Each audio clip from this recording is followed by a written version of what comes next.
দিনটা ছিল শনিবার। রান্নাঘরে সকাল সকাল ঢুকে একদম ফুরফুরে মেজাজে রান্না করছি। আপনাদের আজকে একটা টাস্ক দেব।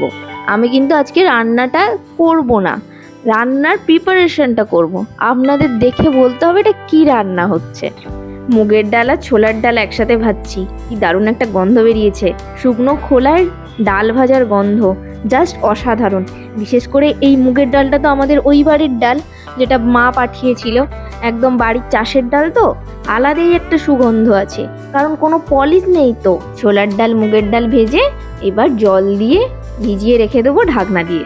যতটা ডাল নিয়েছি ততটাই চাল নিয়ে এবার ভালো করে ধুয়ে ভিজিয়ে দেবো। এতক্ষণে কে কে গেস করে ফেলেছেন কি রান্না হচ্ছে তাড়াতাড়ি কমেন্টে বলে ফেলুন। আজকে একটা দারুণ গেম, কমেন্টে অবশ্যই লিখবেন কে কত সেকেন্ড ভিডিও দেখার পর বুঝতে পেরেছেন কি রান্না হচ্ছে।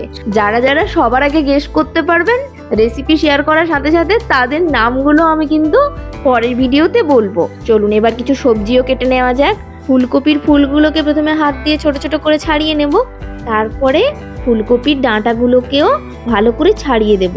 উপরে এই ছালটা যদি ভালো করে ছাড়িয়ে দেন তাহলে এই ডাঁটাটাও সুন্দর নরম হয়ে যায়, ওটাও খেতে খুবই ভালো লাগে আর শক্ত শক্ত সেই ফিলটা হয় না।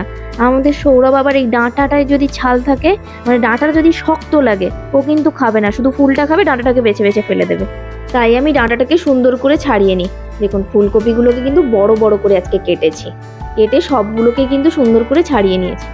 এবার কয়েকটা আলুকে একদম বড় বড় পিস করে কাটবো। চলুন একটা হিন্টস দিই আপনাদের, বড় বড় করে আলু কাটছে ঠিকই, কিন্তু এখানে কিন্তু কোনো আমিষ কিছু হচ্ছে না। আমি তো বলেই দিয়েছি শনিবার। এবার আশা করি প্রত্যেকে গেস করে ফেলেছেন।